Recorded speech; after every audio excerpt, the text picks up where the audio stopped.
Tu sais pas ce qu'il va faire. T'es excité. Tu veux cette surprise, n'est-ce pas? Et pour moi, c'est lié à la séduction d'une histoire. Les histoires nous séduisent. Nous savons pas où ils mènent. Nous ne savons pas quel est le prochain chapitre, ce qui va arriver à ce personnage ou non. La surprise abaisse notre résistance et ouvre notre esprit à ce qui va se passer ensuite. Séduction. Les contes de fées, les histoires lues enfant, tes interactions avec tes parents sont profondément ancrées en toi. Tu ne peux pas être séduit à moins d'être vulnérable, n'est-ce pas? Et donc, j'aime bien le retourner et le sortir des connotations négatives. Être vulnérable est en fait une qualité positive. Je pense que beaucoup de gens dans le monde aujourd'hui, parce que les choses sont si dures et invasives, sont devenus trop invulnérables. Ils ne veulent laisser entrer quoi que ce soit, n'est-ce pas? Et ça infecte leur relation avec autrui. Refusent l'influence. Ils veulent être forts en eux-mêmes. Ils ont peur de céder à l'autre personne, de se rendre à leur influence. C'est délicieux de se rendre à la puissance d'une autre personne, puis d'inverser et de les amener à se rendre à la vôtre. Alors, quand je lis un écrivain, et parfois, ils me séduisent, comme le Nietzsche français, un de mes auteurs préférés. Je lâche, je le laisse entrer dans mon cerveau et je suis complètement séduit. Je le laisse me guider. Mais je croise des auteurs que je n'aime pas. Je vais en mentionner un, tu sais, probablement pas une bonne chose, mais Steven Pinker. Je n'aime pas Steven Pinker. Je le trouve chiant, d'accord? Je me force à être séduite, à le laisser entrer dans ma tête, pour voir d'où il vient, pour m'ouvrir à la possibilité qu'il puisse avoir raison. La vulnérabilité, laisser entrer, c'est intelligent. C'est en quelque sorte une intelligence émotionnelle et intellectuelle. Et pardonne-moi de t'interrompre, mais je pense que cela implique aussi un certain niveau de confiance, car l'empathie ou le fait de se laisser être vulnérable au point d'être séduit par quelque chose, par définition, si tu choisis de le faire, cela implique que tu as aussi la confiance de pouvoir revenir à toi-même par la suite, que tu ne vas pas te perdre dans les circonstances, tu ne vas pas être détourné au point de non-retour, ou d'une manière qui te serait nuisible. Donc, je fais vraiment nerd ici. C'est collinéaire avec la confiance de bien des manières. Bien sûr, prends mon esprit et emmène-le où tu veux, car je sais que je peux revenir à tout moment. Dac. Et pareil, en séduction physique, romantique, non? Tu t'ouvres au charme, à l'énergie de l'autre personne. Si jamais ils montrent une énergie sombre, qu'ils sont abusifs ou qu'il y a un problème, tu peux te retirer. Compliqué là. C'est très délicat. Eh bien, parce que les systèmes d'attachement, qui sont aussi ancrés dans l'enfance, peuvent souvent submerger la capacité d'une personne à se retrouver. Je veux dire, si j'avais $1 à chaque fois qu'un proche disait « Tu sais, je sais qu'ils sont mauvais, mais on n'arrive pas à se désengager. » Comme ça, tu entends parler de ça tout le temps. Tu vois des procès publics et tu te dis « Pourquoi pas juste se quitter ?» Eh bien, parce qu'une fois que ces systèmes d'attachement sont verrouillés, cela devient presque, et ici je parle métaphoriquement, comme une relation parent-enfant. Comme tu ne peux pas dire que tes parents n'étaient pas tes parents juste parce que tu sais mieux. Tu es à jamais confronté à la réalité qu'ils l'étaient et qu'ils ont eu une influence. Et je pense que ce système d'attachement, c'est une force qui tire assez fort. Ouais, et beaucoup de femmes m'ont écrit depuis l'art de la séduction, disant un peu que leur petite amie ou mari appliquait certaines de ces tactiques sur elles et c'était très douloureux. Et elles étaient un peu en colère contre moi pour ça. Puis elles ont réalisé qu'elles ne l'avaient pas vraiment appris dans mon livre. C'était déjà un peu ancré en elles. Mais le fait de lire sur ces tactiques et ces stratégies les a en fait aidées. Reconnaître ce que leur mari ou copain faisait, la manipulation et les jeux en cours. Est-ce que des hommes t'écrivent et parlent des ornements séduisants que les femmes ont utilisés pour les amener dans une relation aussi? Ou entends-tu généralement des femmes? J'entends surtout des femmes se plaindre des hommes et de la façon dont ils les ont abusées et comment elles ont utilisé certaines de ces stratégies. Je nie pas que j'ai un côté néfaste, Je ne voulais pas écrire un livre sur la séduction qui n'aurait pas cet élément tabou parce que je dis que la séduction implique le tabou et je ne voulais pas me censurer. Mais la séduction de la femme vers l'homme existe clairement aussi. Je reconnais que c'est moins souvent physiquement abusif. Mais, je veux dire, dès un jeune âge, les garçons et les filles, les hommes et les femmes sont guidés par la société sur les types de tactiques séduisantes et d'ornements, n'est-ce pas? Je veux dire, tout, du maquillage, du parfum, des coiffures, des voitures, des montres, des bijoux, des expressions, des démonstrations de pouvoir de toutes sortes. Le monde en est plein, ces trucs. Ouais, mais en général, les hommes sont plutôt contents quand une femme les séduit, non? À moins qu'elle soit après leur argent ou un truc comme ça. Mais en gros, tu sais, j'en parle au début, sur les sirènes, archétype de la séductrice, moitié humaine, moitié oiseau, chantant si bien que tu sautes à l'eau et elle te tue. L'idée, c'est que les hommes veulent de se laisser aller parce que les hommes doivent être si contrôlés, si puissants, ils doivent projeter cette image, ils ont un désir secret de se laisser aller et d'être presque dominés par une femme très puissante. Beaucoup d'hommes ressentent cela, et je parle de certains des hommes les plus puissants de l'histoire, Jules César, Marc-Antoine, Joe DiMaggio, tous ces hommes très masculins qui sont tombés sous le charme de femmes très féminines, presque sirènes, et ont été complètement dominés par elles. Et en fait, ils apprécient un peu le processus parce que c'est comme un sentiment de « je peux me laisser aller ». Je peux entrer dans ce monde totalement sensuel et physique. Et c'est extrêmement plaisant. C'est comme un autre royaume en dehors de mon genre de monde froid et masculin, tu sais. Je pige pas trop les mecs qui râlent sur les femmes qui les ont charmés, honnêtement. C'est généralement l'inverse. Dû dire auparavant, et je promets que ce n'est pas une idée originale que je fais semblant d'avoir entendue ailleurs, que mon ami m'a demandé de poser une sorte de question, qu'il y a un échange de pouvoir dans tous les échanges sexuels, définitivement. Peut-être que tu pourrais expliquer ça, car en décrivant certaines dynamiques de pouvoir séduisantes, une phrase que j'ai déjà entendue m'est venue à l'esprit. Elle m'a d'abord fait rire, mais ensuite réfléchir sur la relation entre dynamique sexuelle et de pouvoir, dominée depuis le bas. Si l'on donne à quelqu'un d'autre l'impression qu'il est plus puissant, par le biais du mot donné, il détient en réalité un certain pouvoir, non? Pouvoir, c'est peut-être donner ou retirer, mais souvent, les échanges séduisants et les échanges sexuels, en particulier, concernent les deux personnes qui adhèrent à une illusion temporaire.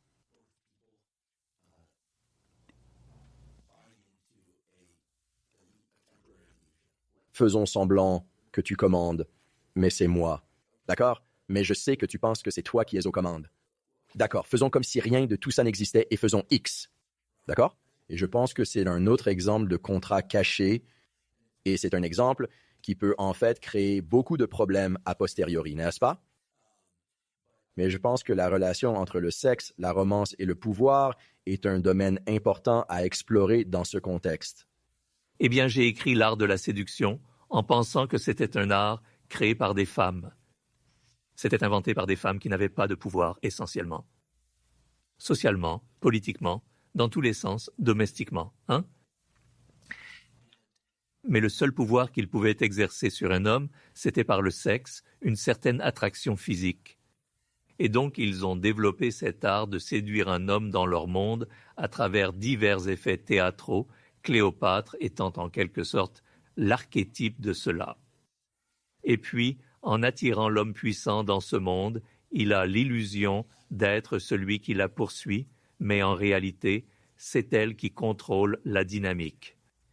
Donc, souvent, la personne qui semble être la plus faible dans la relation, celle qui ne poursuit pas, invite en réalité à la poursuite. Elle mène en fait l'autre personne.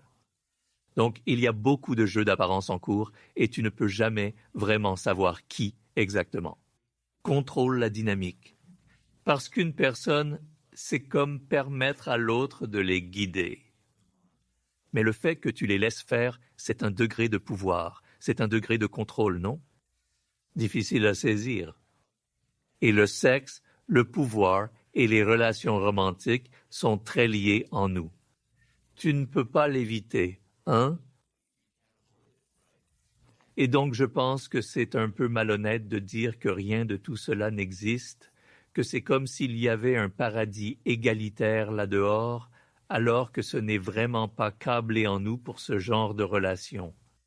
Il y a une publication scientifique récente / faite que je voulais partager avec toi dans ce contexte parce que j'aimerais avoir ton avis là-dessus. David Anderson, qui est un neurobiologiste phénoménal, il a été invité dans ce podcast auparavant. C'est un professeur à Caltech qui étudie fondamentalement les fonctions de l'hypothalamus. Donc, d'accord, des choses comme l'agression, l'accouplement et des choses de ce genre. Et il le fait avec beaucoup de détails. C'est un virtuose de l'hypothalamus.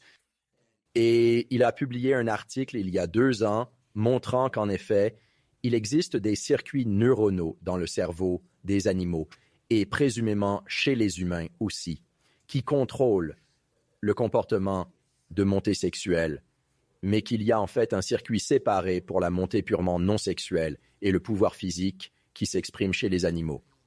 Et quiconque a déjà possédé un chien et est allé au parc à chiens verra des montées entre chiens de même sexe ou des montées entre chiens qui n'ont apparemment aucun but sexuel. Et en explorant cette littérature et en parlant avec David, il est très clair qu'il existe des circuits neuronaux qui ont tout à voir avec un animal d'une espèce qui monte sur un autre animal, généralement par derrière, souvent en saisissant ou en mordant l'arrière du cou et en disant « je te contrôle ». C'est souvent fait dans un contexte ludique, surtout entre les animaux, pas toujours agressif, mais il y a un certain élément d'agressivité. Mais ça dit essentiellement « je décide si tu es mobile ou pas pour ce moment ». C'est crucial, j'insiste. C'est un circuit qui est entièrement séparé de tous les réflexes associés au comportement sexuel chez les mâles et les femelles. Je trouve cela fascinant parce que nous entendons parler de pouvoir, n'est-ce pas? Nous pensons pouvoir physique. Mais l'idée que quelque chose d'aussi primitif que le fait de monter, tout comme quelque chose d'aussi primitif que mordre ou frapper, a son propre ensemble unique de circuits dans le cerveau, je pense que cela soutient tout ce que tu as mis dans tes livres sur pouvoir et séduction. Alors, en lançant ça comme ça pour réflexion, je me demande si tu as des réflexions à ce sujet. Sinon, n'hésite pas à dire que tu n'en as pas, mais bien sûr, c'était une découverte cruciale, car tout le monde voit ce comportement et dit « Oh, c'est sexuel ». Et parfois c'est « Je comprends ». Mais ce n'est pas ça, il semble qu'il y ait une multitude de circuits neuronaux dans le cerveau qui concernent vraiment définir qui est au sommet, littéralement, et cela n'a rien à voir avec le sexe. Ouais, je suis sûr que c'est vrai. Je n'ai jamais rien lu à ce sujet. Mais je peux dire que j'ai écrit un chapitre dans mon nouveau livre sur l'amour, et c'est quelque chose de différent de la séduction. Et j'essayais de trouver une idée de l'amour qui est un élément d'égalité, qui n'est pas cette dynamique de pouvoir en elle. Et, tu sais, c'est un peu comme l'antithèse de mon art de la séduction où je me contredis presque. Et j'entrais dans la biologie, de ça et même dans la physique, de ça. Il y a donc un célèbre biologiste français dont le nom m'échappe. Désolé, je ne me souviens pas du nom, mais c'était dans les années 20 et 30, et il étudiait les paramécies. Il a découvert qu'il les étudiait, vous savez, dans ses étangs, etc. Et il a dit qu'il y avait des moments où ces organismes unicellulaires se couplaient soudainement. Ils s'unissaient un à un et ils absorbaient la membrane de l'un à l'intérieur de l'autre. Puis, ils se séparaient et une fois qu'un couple faisait cela, tous les paramécies commençaient à se regrouper ensemble, puis ils coulaient au fond de l'étang. Et les paramécies ne se reproduisent pas par le sexe. Ils se reproduisent en se divisant, n'est-ce pas? Autoreproduction. Et donc, il disait que le désir de s'accoupler, de se connecter à quelqu'un si profondément où l'on absorbe, on est absorbé et l'autre est biologiquement câblé en nous. Ça remonte à des millions et des millions et des millions d'années. Et c'est un désir, essentiellement, un désir biologique d'amour. Et c'est une énergie qui imprègne tout. Ce n'est pas seulement une question de pouvoir et de hiérarchie. Il montrait d'autres créatures avec ça. Et en physique, on parle d'intrication. Et on parle aussi de la matière. Si la matière n'est pas opposée par beaucoup d'énergie cinétique, elle s'assemble. Les particules forment la matière. Je suis désolé, j'ai besoin du texte spécifique que vous souhaitez que je reformule et raccourcisse pour fournir une adaptation précise. Quelque chose dans l'univers relie tout. Donc, il y a cette sorte d'énergie qui existe dans le monde où nous avons un besoin profond de nous connecter à quelqu'un en dehors de ces dynamiques de pouvoir, n'est-ce pas? Là où il y a un certain degré d'égalité, où nous sommes attirés l'un vers l'autre et nous lâchons prise sur les jeux d'ego, nous abandonnons le jeu, nous surmontons un peu nos propres. Physiologie, notre hypothalamus, on s'engage, je dis amour sublime. Et cela implique la partie physique. La partie sexuelle est le déclencheur de cela. Parce que quand tu couches avec quelqu'un, ton corps devient perméable à leur énergie d'une façon incontrôlable. Ça libère toutes sortes de produits chimiques dans le cerveau qui sont très puissants. Et souvent, ce sentiment est trop puissant et tu réagis. Recule, t'as peur. Mais si tu ne réagis pas et que tu vas plus loin, alors l'esprit devient aussi perméable à l'autre personne et à son énergie et à son désir. Et donc, cela crée un effet d'entraînement où la connexion physique et mentale atteint l'état que j'appelle l'amour sublime. C'est un idéal. Il n'existe pas beaucoup de ça aujourd'hui, mais des histoires l'illustrent. Et je crois que c'est une nécessité biologique pour nous de ressentir un profond sentiment de connexion. Nous l'attribuons normalement à la religion, à Dieu, etc. Mais je soutiens que l'essence de l'amour, le modèle de l'amour, se trouve entre deux êtres humains, hétérosexuels ou homosexuels, peu importe. Et ce sentiment de surmonter notre propre neurologie, notre propre système, et d'entrer dans cette zone profondément satisfaisant. On le veut tous. Et cela doit impliquer de laisser de côté les dynamiques de pouvoir, de laisser et que tout soit égal. Ce n'est pas que l'autre personne soit exactement comme toi, tu reconnais leurs différences. Mais en ce qui concerne le fait d'être digne d'attention, d'être digne et respecté, tu laisses tout le reste de côté. Donc, il y a une zone possible qui est en dehors de cette dynamique de pouvoir dont nous parlons. Je suis très excité. Je ne pouvais m'empêcher de penser à certains des parallèles entre ce que tu décris et ce que nous observons aujourd'hui dans le paysage politique et social, où il est clair qu'il n'y a pas de mise de côté des égos. Les deux camps se sentent attaqués. Tout le monde entre les deux se sent confus, comme « Pourquoi dois-je choisir un camp ?» Et il semble qu'il n'y ait pas un soupçon d'un avenir où les gens déposent leurs épées. Ce qui signifie que si nous devions nous en tenir à ta définition précédente, que j'aime beaucoup, personne ne se sent assez en sécurité pour être assez vulnérable pour permettre l'union des gens, ce qui n'est qu'une façon de reformuler un tas d'autres choses et pas aussi éloquemment que tu l'as décrit. Mais si mettre de côté les dynamiques de pouvoir et se rendre vulnérable est la clé pour accéder à l'amour dans le contexte romantique, c'est sûr, mais aussi dans le contexte sociétal. Je veux dire, quels sont les canaux pour ça? Je veux dire, certains disent que tout le monde devrait prendre des psychédéliques pour voir l'interconnexion.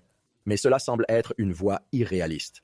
Je ne vois tout simplement pas ça comme, tu sais, le programme de fin d'études de 12e année. Je pense pas. Ça. Pour être clair, je pense qu'on finirait par avoir beaucoup d'expressions de problèmes là-bas. Mais à part une substance magique qui pourrait augmenter les sentiments de connexion entre tout le monde en même temps, comment vas-tu sauver l'humanité, Robert?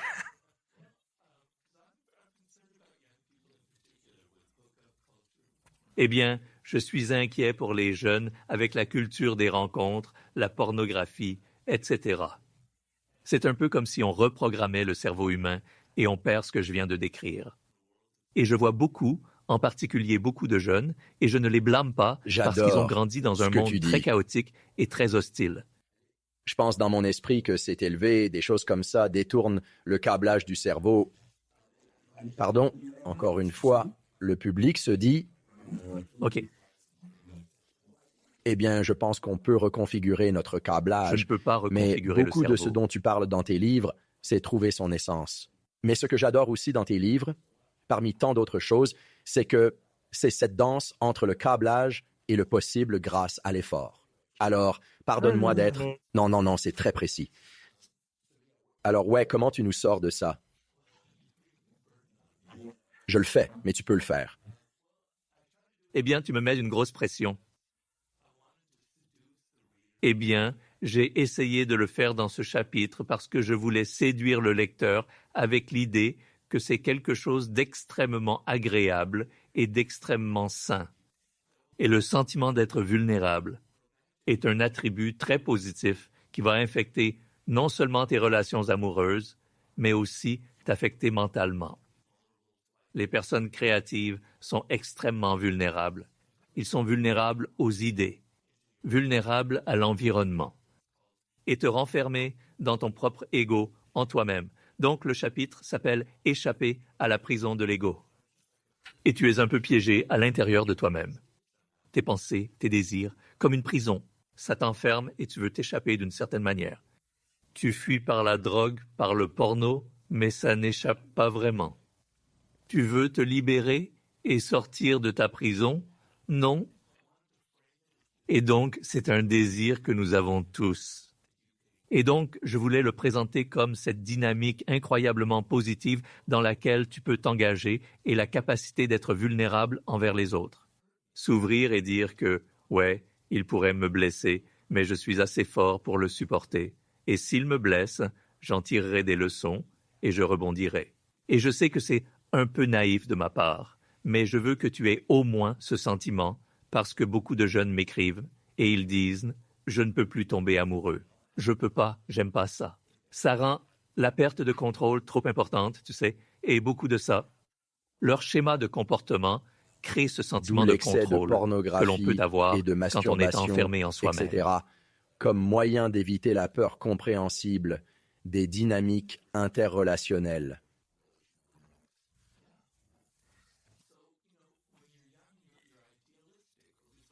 Ouais. Donc, quand tu es jeune, tu es idéaliste, du moins beaucoup de jeunes le sont, et tu as ses rêves et ses espoirs. Et abandonner cette possibilité qui est profondément agréable et profondément thérapeutique pour l'être humain en tant qu'animal social, c'est comme la forme d'interaction la plus élevée que nous puissions avoir. Donc, ma stratégie dans ce chapitre était de peindre un portrait si merveilleux des plaisirs qui vous attendent en laissant tomber vos défenses, en abandonnant tous vos facteurs de résistance naturelle et en vous ouvrant aux autres. Est une clé non seulement pour une relation amoureuse, mais aussi pour le succès professionnel, pour l'énergie mentale, pour la créativité, pour être ouvert en général, n'est-ce pas? Je ne pense donc pas que je pourrais avoir un impact énorme, mais nous verrons quand le livre sortira.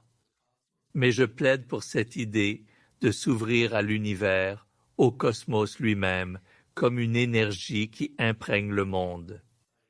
Et donc, tu ne veux pas avoir ce sentiment d'être enfermé dans ton ego, en toi-même. Je veux que tu ressentes la douleur de ça parce que tu ne ressens pas vraiment la douleur. Tu as l'impression que c'est confortable pour toi. Je veux que tu saches, c'est pas confortable. Profondément douloureux. Et ça te déconnecte de certaines des meilleures expériences que tu peux avoir dans la vie. J'ai ce plan. Le seul autre espoir que j'ai est dans l'esprit humain lui-même. Donc, beaucoup de cela est causé par les réseaux sociaux, je crois, non? Et le genre de gratification immédiate que l'on peut obtenir de tant de façons. Et mon espoir est que les jeunes en aient assez et soient dégoûtés par toute cette déconnexion et aliénation dans leur vie et qu'ils aient faim de quelque chose de plus communal, de plus interactif, plus réel plutôt que virtuel.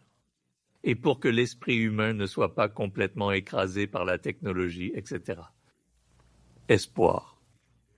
Parce que nous avons déjà traversé ces cycles dans l'histoire où les gens deviennent très invulnérables et très fermés, et soudain il y a une explosion créative, comme dans les années 60, comme dans les années 20, comme en Europe au XVIIIe siècle, avec Casanova, où la séduction a atteint son genre d'apogée, etc. Donc, ça a un peu oscillé entre ces moments où les humains deviennent incroyablement fermés, amers et partisans. Tout est conflit, tous divisés, etc. Puis ça va à l'opposé. J'ai de l'espoir dans cette possibilité et j'ai structuré mon chapitre pour peut-être balayer un peu cela. Je pense que ce que tu viens de décrire et les conversations qui en découlent sont susceptibles d'avoir un effet énorme. Je pense que c'est exactement ce qu'il faut maintenant. Et certainement, je vais, pour amplifier ce message, je suis d'accord avec tout ce que tu as dit, et pas seulement parce que tu es ici en tant qu'invité de ce podcast, mais parce que il est clair pour moi que bien que les dynamiques de pouvoir et la séduction soient ancrées dans nos relations humaines depuis le début des temps, nous avons atteint une période très difficile de notre histoire. Cela me soulage quelque peu de savoir que cela s'est déjà produit, mais dans un contexte très différent. On entend beaucoup parler du va-et-vient du pendule. En fait, quelqu'un, Peter Attia, le frère d'un médecin, a dit, donc on va lui donner du crédit. Il a dit, non, ce n'est pas un pendule qui oscille d'avant en arrière. C'est devenu un boulet. Donc, ça se balance d'avant en arrière et cause des dégâts à ses extrêmes. Et je pense que j'attends aussi un moment où les gens reconnaissent cela. Les injustices qui les entourent et qui leur ont été faites, ainsi qu'à d'autres, et eux, mais d'une certaine manière, ils sont capables de transcender cela. Et le mot que j'aimerais souligner ici est le mot justice. On m'a fait remarquer par quelqu'un que je respecte beaucoup que vous savez avoir un sens de la justice est une chose merveilleuse et importante.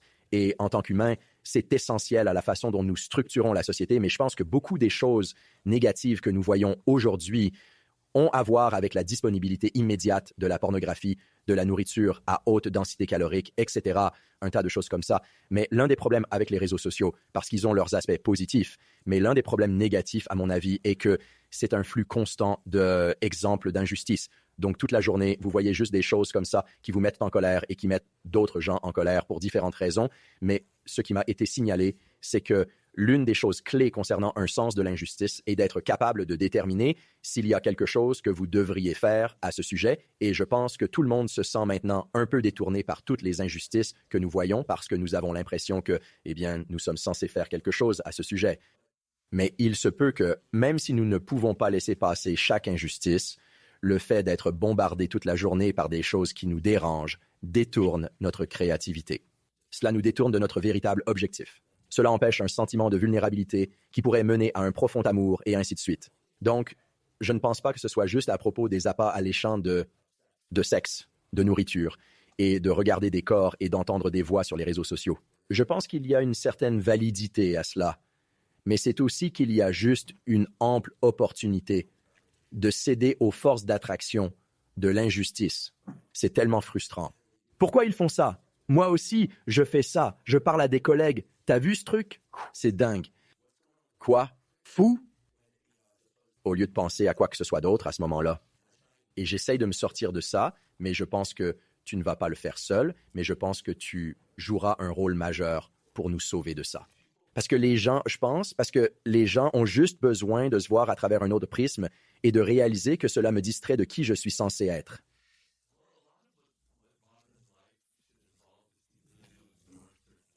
Eh bien, beaucoup de ce que la vie moderne devrait impliquer, c'est la capacité d'ignorer certaines choses. Doak, alors, par exemple, je ne sais pas si tu connais ensuite, cette application je voyais Nextdoor. Tous les colis volés des Porsche de mes voisins à Oakland. Et puis, j'ai moins aimé vivre à Oakland.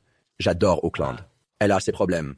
Problèmes, c'est sûr. Mais, gamin de l'Est de la baie, tu sais, j'ai été à l'école là-bas et j'aime profondément l'Est de la baie, malgré ses problèmes. Mais voir des vols sur ton téléphone la nuit, quand tu te réveilles,